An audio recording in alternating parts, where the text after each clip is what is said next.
તો અર્જુનભાઈ અને શક્તિસિંહભાઈને ખૂબ ખૂબ અભિનંદન આપીશ કે આજે બજેટ સત્રના પહેલા દિવસે આ ગુજરાતની વિધાનસભામાં લોકશાહીના મંદિરમાં સમગ્ર ગુજરાતના ખેડૂતોની જે હાલત છે એ ખેડૂતોને પ્રશ્નોને વાચા આપવા માટે પહેલો દિવસ તમે પસંદ કર્યો છે ત્યારે અર્જુનભાઈ અને શક્તિસિંહભાઈને ખૂબ ખૂબ માન્ય અર્જુનભાઈ મને કહેતા શરમ આવે એ અધિકારીઓએ કહ્યું કે સાહેબ જે આકસ્મિક ફંડ હતું એ તો સદભાવનાના મંડપમાં ને એસટીઓમાં અમે વાપરી નાખ્યું, હવે ખેડૂતોને આપવા માટે અમારી પાસે કઈ નથી. આજે વિધાનસભાનો પહેલો દિવસ, આવતીકાલથી વિધાનસભા ચાલુ થઈ રહી છે ત્યારે વિધાનસભામાં કોંગ્રેસ પક્ષ જે પડઘો પાડે એ તાલુકે ને જિલ્લે જિલ્લે પણ એનો પડઘો પડે એ દિશાના માર્ગદર્શન લઈને આપ સૌ અહીંથી જશો એવી વિનંતી કરું છું. ખેડૂતોની વાત કોણ હતા? એ કૃષિ મંત્રી અને બીજ ઉત્પાદકોની વચ્ચે સમાધાન કરાવવા વાળા કયો ધારાસભ્ય હતો જેને જવાબદારી લીધી કે જે બીજ ઉત્પાદકો બીટી કોટન વાળા હતા એને માલ ઓછો આપ્યો, પેકિંગ ઓછું આપ્યું, ભાવ વધારે લીધા અને ખેડૂત સંગઠનોએ જયારે વાત કરી ત્યારે કૃષિ મંત્રીની હાજરીમાં જે કરારો થયા કે આ ખેડૂતોને 180 કરોડ રૂપિયા આ બીજ ઉત્પાદન કંપનીઓએ આપવા પડશે, વધારાના રૂપિયા લીધા છે અને એનો કરાર થયો. એની વચ્ચે કરાર કરાવનાર ધારાસભ્ય કોણ હતો એ પૂછવા માંગુ છું, જેને જવાબદારી લીધી હતી કૃષિ મંત્રી તરીકે કે આ 27-28 બીજ કંપનીઓ પાસેથી હું 180 કરોડ રૂપિયા ખેડૂતને પાછા અપાવીશ. 180 કરોડ ખેડૂતને કેમ નથી મળ્યા? એ 180 કરોડમાં તમે 80 કરોડમાં તો નથી બતાવ્યું ને. તો લેમ્પ મફત બાળવાનો ખેડૂતને અધિકાર હતો, એ કાયદા તમે કેમ બંધ કર્યા એનો જવાબ આપો. 400% સિંચાઈમાં ભાવ વધારો કર્યો, 400% 17 વર્ષમાં. કે મને પોલીસની નોકરીમાં હું અરજી કરું છું, તલાટીમાં હું અરજી કરું છું, ગ્રામ સેવકમાં હું અરજી કરું છું. આ ટપાલથી અરજી કરવાની પ્રથા બંધ કરી ઓનલાઈન એપ્લિકેશન છે તમારી મેલી મુરાદની. તમારે અમદાવાદમાં વસતા તમારા પક્ષ સાથે જોડાયેલા હોય એવાને પોલીસ કોન્સ્ટેબલ બનાવવા છે, એવાને તમારે સબ ઇન્સ્પેક્ટર બનાવવા છે. એટલે મૌખિક ઇન્ટરવ્યુમાં આરએસએસ અંગેના સવાલો પૂછો છો, તમે તમારું કુળ ને તમારા કુટુંબની ભરતી કરવા માંગો છો, કિસાનના દીકરાની ભરતી કરવા માંગતા નથી. એનો જવાબ આપો અમને. અર્જુનભાઈ બાપુ, જવાબ માંગીએ છીએ અમે કે અમારો પાટણનો દીકરો અમરેલી પ્રેક્ટિકલ પરીક્ષા આપવા જાય, કેમ તમે પાટણની ડીએસપી ઓફિસમાં આટલી મોટી જગ્યાને ગ્રાઉન્ડ હોવા છતાં ત્યાં અમારી પ્રેક્ટિકલ નથી કરતા? અમારો બનાસકાંઠાનો દીકરો એ બરોડા પ્રેક્ટિકલ આપવા જાય અને અમરેલીનો દીકરો એ અમદાવાદ પ્રેક્ટિકલ આપવા આવે. આ કાવતરા તમે કેમ કર્યા? પત્રકાર મિત્રો, આ ગ્રાઉન્ડ ઉપર 28મી તારીખ સુધી ક્યાં કાંટો મારી આવજો.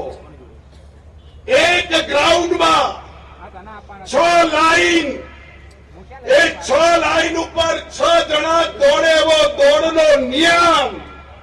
એ 6 ટ્રેક ઉપર 200 જણાને દોડાવનારા કાવતરાખોરોને ઓળખો. અમારા છોકરાઓ સાથે મજાક કરે છે, પગમાં સેન્સર લગાવે છે. એ સેન્સર નેટ ઉપર પડે તો એનો સમય નક્કી થાય અને નેટ ઉપર પડ્યા વગર પગ આગળ નીકળી જાય તો ફેલ થાય. આ ખેડૂતોના દીકરાઓ સાથે અન્યાય થઈ રહ્યો છે, એનો જવાબ માંગીએ છીએ. પોલીસ કોન્સ્ટેબલમાં 200 જણા દોડે, અરે રાઉન્ડ ગણવા વાળો અધિકારી નથી આ સરકાર પાસે. જે દોડે એને રાઉન્ડ ગણવાના કે મારા 12 રાઉન્ડ પૂરા થયા કે મારા 13 રાઉન્ડ પૂરા થયા.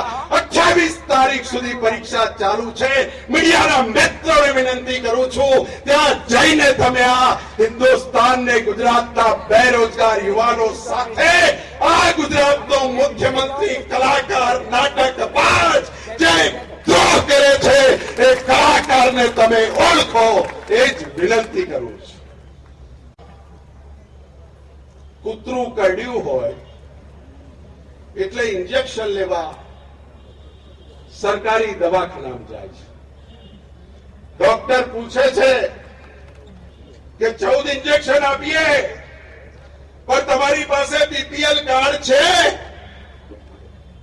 મને કૂતરું કરડેલા બીપીએલ કાર્ડ વગરના જ માણસે જે જવાબ આપ્યો છે એ ગુજરાતના મુખ્યમંત્રીને પૂછું છું કે હે ગુજરાતના મુખ્યમંત્રી, કૂતરું કરડવા જાય ત્યારે જોવે છે કે આ બીપીએલ વાળો છે એને જ કહ્યું અને ના બીપીએલ હોય એને ના કહ્યું? શું નાટક માંડ્યા છે યાર? હોય સિવિલ હોસ્પિટલ ખુલ્લી નદીઓ માટે, ખેડૂતો માટે દવાખાના ખુલ્લા, અને આ જ જવાબ આજે ખેડૂતોના હકની વાતો કરીને માંગે છે. બીજી મારે એક જ વાત કરીને મારી વાત પૂરી કરીશ. ભારતીય જનતા પાર્ટી બક્ષીપંચ મોરચો લઘુમતી સમાજને 5% અનામત આપી એનો વિરોધ કરવાનો કાર્યક્રમ આપે છે. હું અહીંથી પડકાર ફેંકું છું ગુજરાતના મુખ્યમંત્રીને કે આજે બક્ષીપંથની જે જ્ઞાતિઓ છે 143 ઉપર, ગુજરાતમાં બક્ષીપંથી 143 ઉપર જ્ઞાતિઓ છે. એમાં તમે રાજકારણમાં પેદા નતા થયા. જે દિવસે તમારી રાજકીય પાપા પગલી નથી એ દિવસથી બક્ષીપંચમાં લઘુમતી સમાજ, મુસ્લિમ સમાજની બક્ષીપંચમાં અનામત હતી. એ જ્ઞાતિઓ હું બોલું છું. બાફણ, ડફેર, ફકીર, ગધાઈ, હિંગોરા, ચુલાયા દરિયા, જાત ખાટકી, ગુજરાતી ક્રિશ્ચન, મીર ઢાળી લંગા, માજોટી કુંભાર દરબાન, મકરાણી મતવા કુરેશી, મિયાણા પિંજારા મંસૂરી, સંધી સિદ્ધી સિપાઈ પટણી જમાત, તુર્કી જમાત, થેબા ખલીફા વાગેર, આરબ સુમરા તરક અને કલાલ. આ છે ગુજરાતના મુસ્લિમો બક્ષીપંચમાં જેનો સમાવેશ. અલ્લાહ દિલ્હીના દરબારને તું કહે છે કે મુસ્લિમોને તમે બક્ષીપંચમાંથી અનામત કેમ આપી? આ તારા રાજ્યમાં બક્ષીપંચની 27% વસ્તીમાં આ મુસ્લિમ સમાજ છે.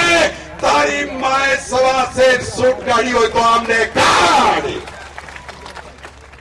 વાતો કરવી છે માત્ર ભડકાવાની, વાતો કરવી છે માત્ર પ્રજાને ગુમરાહ કરવાની, વાતો કરવી છે કે પ્રજાને કઈ ખબર નહીં પડે. હું બોલું એ જ બ્રહ્મ વાક્ય એ મગજમાંથી મુખ્યમંત્રી કાઢી નાખે. એ જ વિનંતી સાથે આપ સૌનો આભાર. જય હિન્દ, જય ભારત.